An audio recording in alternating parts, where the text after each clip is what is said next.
Hello, we're in Paris on August 8th, 2015. It's a Saturday. I'm Don Wunsch. I'm the Marion Finley, Missouri Distinguished Professor of Computer Engineering at Missouri University of Science and Technology. And so we are here today to do the IEEE Computational Intelligence Society History Committee interview of Bernadette Bouchon-Meunier. Did I say that right? Perfectly. Very good. We're at the National Center for Scientific Research, where she's head of the department, where she's Director Emeritus of the National Center for Scientific Research, and I'll let her tell about her affiliation and the various aspects of her position here. So, and you can sort of alternate between talking to the camera and talking to me. So I'm still a member of the Laboratory of Computer Science of the University Pierre-Marie Curie, Paris 6. And I don't have any administrative responsibilities because I'm now emeritus, but I'm still a scientific member of the team on fuzzy logic and learning systems. And the head of the team is Christophe Marsalano after me. And very good. So, would you tell us a little bit about? Would you tell us about the contact information here? So how people can reach you here? Or they can reach me by email. My email is still the same, so it's Bernadette.Bouchon-Meunier at lip6.fr. As usual, it's visible off my web page. Very good. And would you please tell us about your formal education and training? In fact, I graduated from the École Normale Supérieure at Cachan, and then I received 2 BAs in mathematics and also in computer science. And then I received a PhD in applied mathematics and doctorate in science in computer science, all from the University Pierre-Marie Curie. I'm still working for now. Mm-hmm. I know from your institution's website that mathematics is a particular strength here. Yes, but I moved from mathematics to computer science when I started to work. So I was a student in mathematics, but then I worked on computer science. Very good. But the laboratory I work in is the biggest, or one of the biggest laboratories in computer science in France. It's 500 members. Wow, that is a big institution. How many students? In the laboratory, probably 300. Wow. And so tell us about your first job in science or engineering. My first job was permanent position in research from the National Center for Scientific Research. I started like this in 1972, and then I remained in the CNRS, National Center for Scientific Research. I did not move. So you spent your whole career right here. Mm-hmm. That's wonderful. I retired in 2013. Oh, congratulations. Thank you. Well, I can see why you stayed here. It's a lovely, lovely place. This is our first time in Paris. I'm here with my wife, and we're having a wonderful time here. So I can see why you stayed here. So, please tell us about the first paper that you published. My first paper was published in 1972 in the so-called Compte rendu de l'Académie des Sciences. They are published by the the French Academy of Sciences. And it was a short paper. All of them are short papers published in French. Mm-hmm. in information theory questionnaires, applied to information theory. Questionnaires at this time were a kind of weighted graphs. So this is what I was working on at the beginning of my career. Very nice. And how about in computational intelligence? What was your first paper in that subspecialty? My first paper was published in 1974 in a Congress on Information Theory held in Hungary, and published by Northern at this time. And so it was also dealing with questionnaires and the utilization of questionnaires in information processing. And then in this paper I introduced fuzziness. This is the first time I published. I published some others before in French in local papers. Okay, very nice. Okay, and how did you wind up deciding to study engineering or science? Or in fact, I liked mathematics when I was a girl, and so I decided to work on mathematics. And so when I succeeded to enter the École Normale Supérieure, it was in the mathematics section. And then I discovered the emerging field of computer science, and I thought that it was very exciting because it was new and open to many developments. So I decided to try to work on it, but I've done both mathematics and computer science at this time just to complete my previous studies in mathematics and starting in computer science in parallel. Yeah, that was a very exciting time in the field of computer science, and a lot of computer science departments were growing out of math departments worldwide. It was a good opportunity. And then I met the director who supervised my PhD afterwards, and he was in computer science, and so I decided to move on this field and to work on fuzzy logic applied to information processing. Well, that brings me to another one of my questions, and that is about early influences, early mentors, people who made a difference in your career trajectory. And I'm sure there were more than one. Feel free to talk about any of them that you would like to. My supervisor was working in information theory, and but he wanted to move to more applied fields, and so I got in touch with people working in social sciences, and they were working on inquiries, trying to formalize inquiries, and I did not find any satisfying tool in information theory, but I discovered Lodfield's seminal paper in the library, the paper from 1965, just a kind of discovery, Yeah. a random discovery. And so it fitted well my needs. So I started to use fuzzy logic, fuzzy sets in connection with the usual tools I had in information processing, questionnaires, information entropies, and things like that. So I started to make a mixture of everything and to work on fuzzy sets. And to put all that in context, we just had a very nice dinner together in Istanbul last week, exactly a week ago, which was part of the Fuzz IEEE conference, and we had a chance to celebrate the 50th anniversary of fuzzy logic. You were there for a longer time than I was, but anyway, so it's wonderful to see where the field has moved in 50 years, and it has influenced the trajectory of people like you tremendously. So your advisor, what was your advisor's name? It was Claude Picard. He died in 1978. I see. And some other early influences that? I think that I was really influenced by Lodfie. I met him in 1977, I think, for the first time. We organized an international conference in Paris on information processing, and we invited him.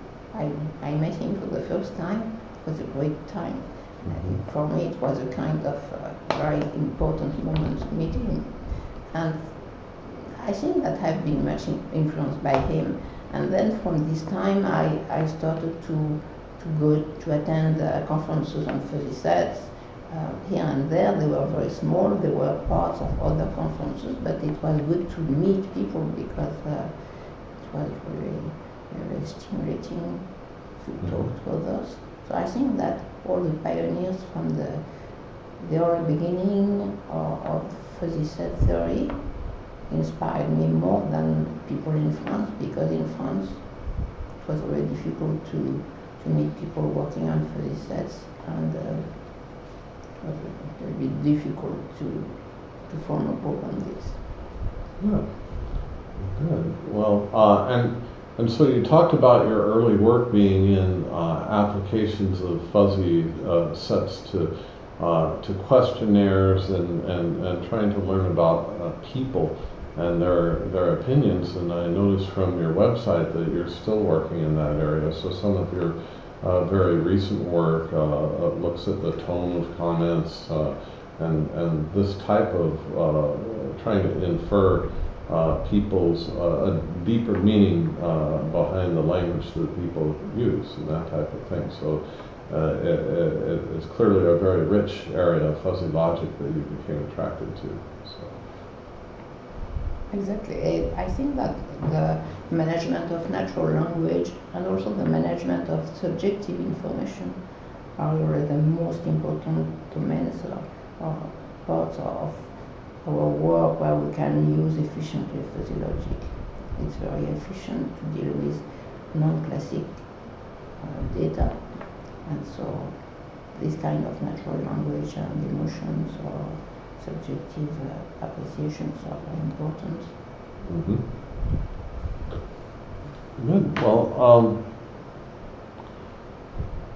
so you mentioned that the 65 paper by Lotfizadeh triggered your jump into computational intelligence, and so one thing that I want to ask you more about is what some of the challenges were that you encountered as you started so clearly. One of them was being one of the early entrants in your country, so that many of your colleagues in your specialty were international. Were there some other important challenges that you encountered in the early I phases? think that it was very difficult to have the concept of physiology accepted in computer scientist community, and they were reluctant to fuzzy sets, to fuzzy logic. And so during many years I worked on information processing, officially on information processing, working on fuzzy logic as a subtopic, but I could not claim that I was mainly working on fuzzy logic. And it was very difficult, and it was difficult also to teach fuzzy logic, for instance. A good way to attract PhD students to work with you is to teach, and I could not teach until I think the beginning of the 90s. And so during the previous years it was impossible to obtain students who have heard of fuzzy logic. So when I started to teach them, maybe at the end of the 80s or beginning of the 90s, I started to be more comfortable because I started to have people working with me on this field and not on the general field on information processing. Well, and so one of the questions that is not on our standard script, but that I mentioned in my email I wanted to ask you about, were how some of the service activities, both for your institution and for the field, were important in the development of your career. So you were both a local leader and very important involved in important activities in the IEEE as well. So what are your insights about that aspect of your career? And so in particular, you were awarded the IEEE CIS Meritorious Service Award in 2012 for a long track record in important service to the computational intelligence community. And so that reflects a lot of important work that you did both here for your institution and for the field. So how does this factor in, and kind of when did it factor in, and how did it work in harmony or cross purposes, or juggling the demands in the various I think that from a scientific point of view, the first IEEE conferences have been very important for me because they are really the place where the most important research is presented in the field. And I started, of course, in the first one in 1992, and it was really impressive to see for the first time the whole community gathered in one place. And it was really important for us to have this permanent conference held regularly every year and together every year, and to see the developments in the physicist research every year. It was really an important step. And so I was happy to collaborate from a scientific point of view. From 1992, I was, I think, an executive committee member or something like this, and then I was participating in many of the conferences, and as a program committee or session organizer or a technical committee member. And from 2010, I was the program chair of the first IEEE 2010. Then I was the general chair in 2012, and the program chair again in 2013. So I think that I like to participate in these events because I know that they're very, very important. I chaired also SSCI, IEEE SSCI 2011, which was held in April 2011 in Paris, and it was a great moment. We gathered 750 people here in Paris, and it was very, very important for us to see the whole community, which is different from the fuzzy community, more various, more applied to applications and specific domains, and it's really interesting also to overlook this community. And I think that another aspect of my participation in the CIS is related to women in computational intelligence. I was first elected an outcome committee member of the CIS in 2004, and I was asked by the president, Chazelle Zouada at this time, to form the Women in Computational Intelligence Committee. There was one before, but was informal, so he wanted to give more strength to it. And so we started, I remember we started in 2004 in Budapest. We had a first meeting with about 20 or 30 people, and the community grew. And now women in computational intelligence have more than 500 members, so wow. It's a nice progression. And it's very important. If I may say a few words about women in computational intelligence, I think that it's very important to attract young researchers, young students to the field among the community of women, because we are mainly men in the community, and to attract young girls is really important because usually they are pushed to more social or biological domains and not to technical domains, and it's really a challenge to attract them. And in addition, the purpose of the Women in Computational Intelligence Committee is to to give to women working in the field the same opportunities, the same capacities, the same visibility as men.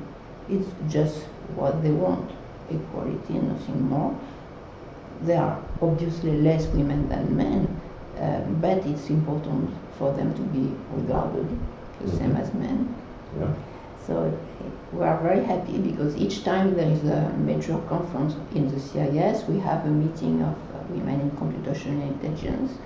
It's always successful. Women are very, very happy to meet and to meet men. We need men in the committee, of course, because all the successive presidents of the society have supported women, and it's because of them and the ATCOM members that women in computational intelligence could succeed in becoming more visible. And I'm very glad to see that now in most of the committees, editorial committees, forum committees, or technical group committees, in most of them people pay attention to inviting women, and they are well accepted and recognized, and it's really a big progress, and we are very happy of this success. Good. Well, thank you very much for the important work that you do. I supervise the first female PhD in computer engineering out of my institution, and she's doing very well now as a tenure track faculty member.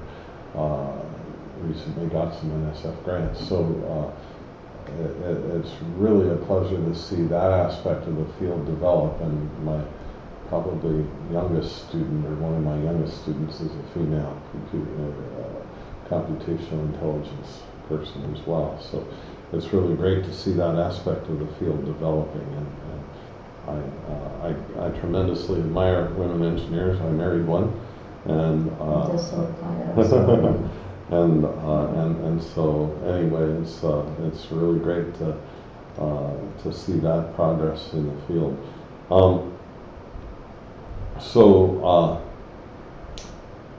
Anyhow, well, we've talked about a number of contributions. What one gives you the greatest satisfaction?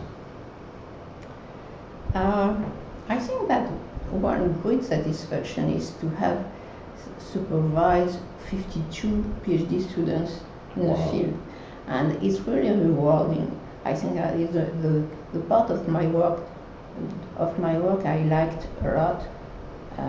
So from this point of view, I think that it's very rewarding, and many of them were women. In fact, just to continue the discussion, I think that a third of them approximately were women. Wow. Because of course, because I'm a woman, they come easily to me, and so it's a little bit biased.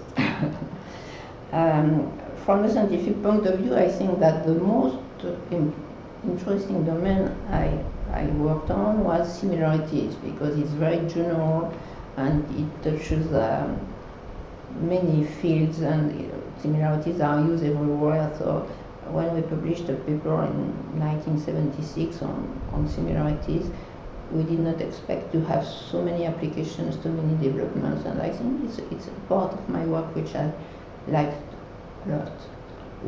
So which paper, the 76 paper, which one was it? It was in fuzzy set and systems. It was a general framework for measures of comparison published in fuzzy set and systems. Good, good. And also, by the way, you mentioned the fact that women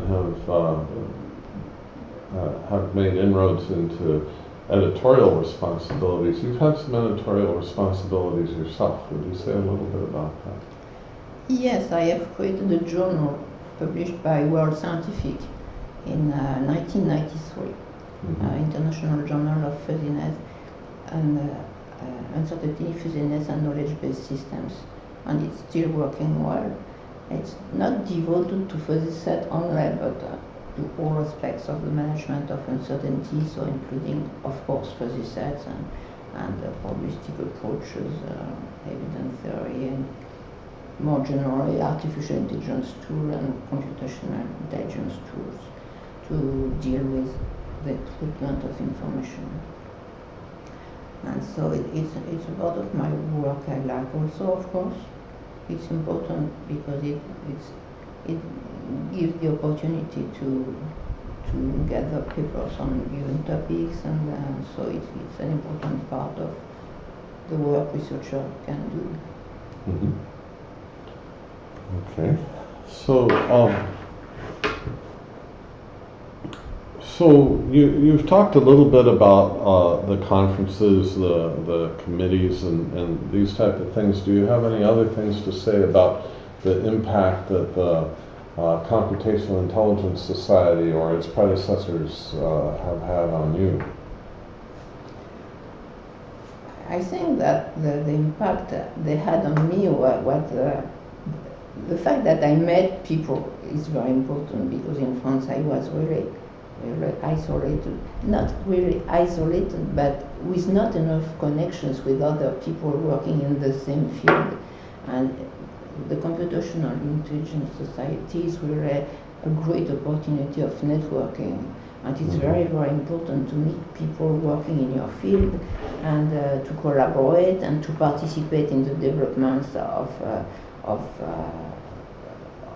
conferences, of scientific domains, of many aspects, either from the scientific point of view or from the organizational point of view. I like to be involved in new things and participating in new conferences or new jobs, new tasks.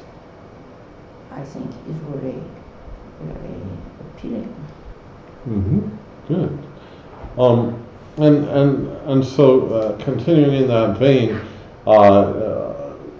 do you have anything else to say about your impact on the Computational Intelligence Society? Of course, you've been an editor, you've run conferences, you've served on the board, and this Women in Computing activity as well.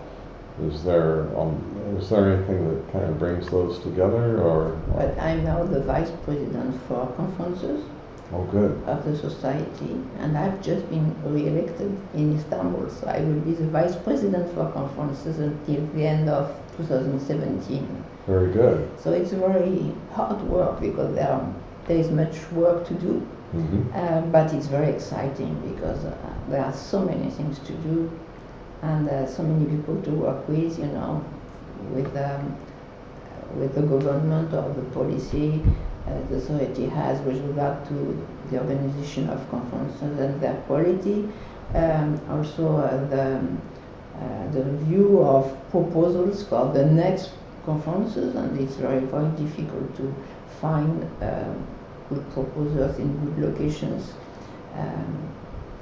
It's very exciting to get proposals, to get in touch with people, to obtain proposals, to review the proposals, to propose some to the outcome for approval, and it's very exciting. And then when the proposals are decided and when are selected, then it's again another work to do, to be connected with the organizers, to answer their questions, and to follow the development of the organization.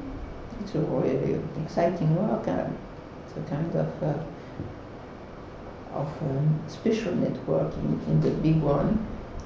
Well, yeah. So, well, thank you for doing that. That's a very important contribution to the society. And as you said, going to the meetings is very important. The networking is very important, and the conferences are the most available vehicle for doing that, particularly for people starting out. And so that's a wonderful impact to the community. And how about in general the impact that the Computational Intelligence Society has been able to make on engineering and science? What's your opinion about that?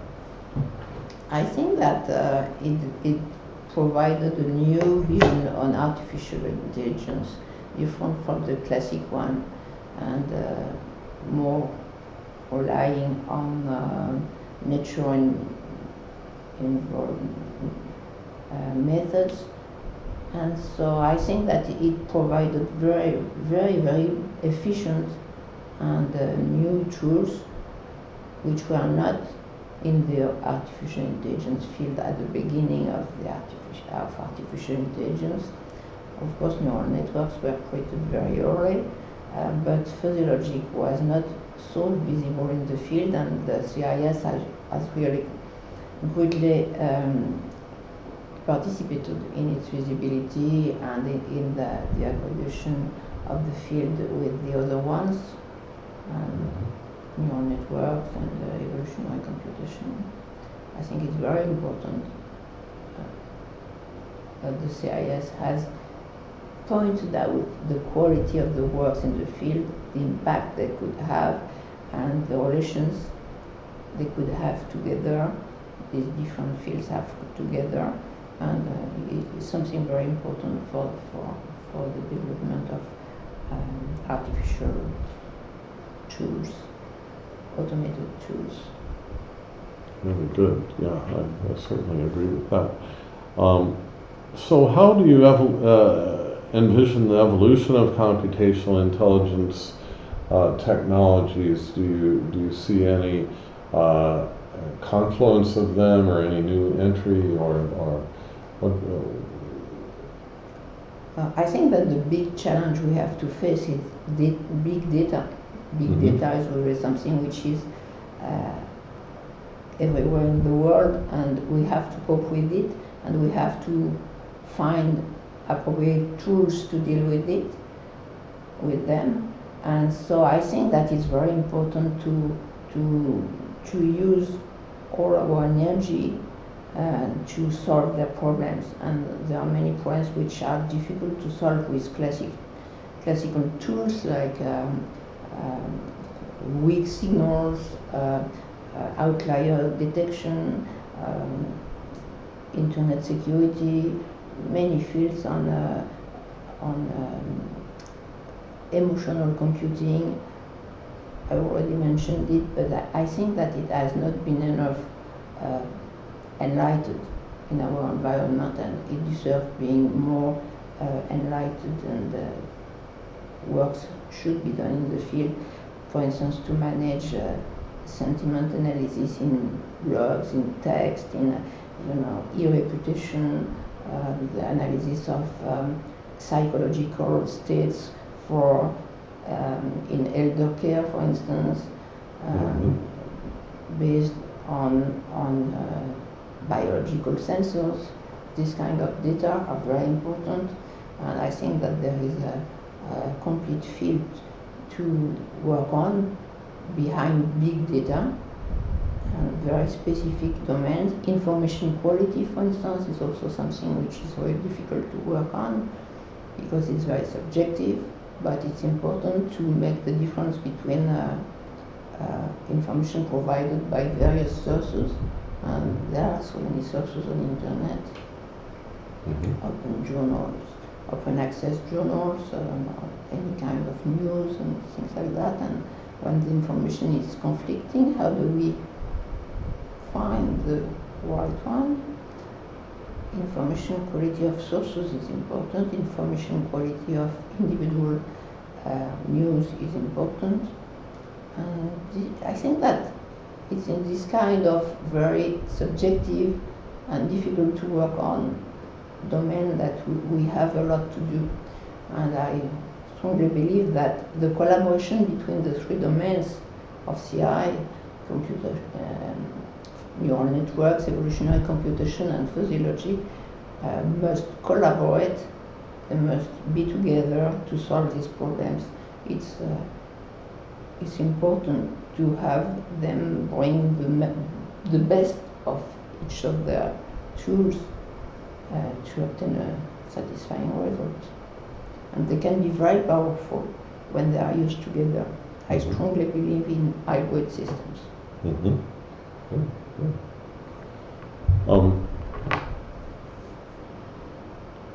Do you predict any scientific or technological breakthrough involving computational intelligence technologies? I don't really know what to say about this. I think that we have to work on this domain I have just mentioned, and we will see if we can solve problems which have not been solved before. But I think that, for instance, coming back to physiologic, it's not enough known that physiologic is used in very important environments such as the NASA, for instance, using it for the space shuttle. Mm-hmm. We should claim this. It's not claimed enough. I think that we should more claim the success of our tools in very important or difficult environments, the success in industrial applications. I think that this is something we don't do enough Mm-hmm. to show the quality of our research and quality of our tools. I think it's important. Mm-hmm. I completely agree. Okay, and do you have any final remarks, any other comments that you'd like to share with our audience? Not really. I was very happy to participate in the celebration of the 50th anniversary of FUSICET. I think it was important to gather the community at this occasion to show that we are still here and we are progressing. And Lotfi's seminal paper has been very useful. He still used the number of references, of citations he obtained is impressive, and it's important to celebrate this and to claim that we are still working, we are still creating new domains, we are still working on very modern topics, and the work we do is very useful. It's important to the usefulness, not only to have good scientific results, but also to show that they are very efficient for real life. Mm-hmm. Well, I completely agree with those observations as well. So, with that, we're going to sign off, and thank you very much for consenting to this interview. Thank you very much for your interview.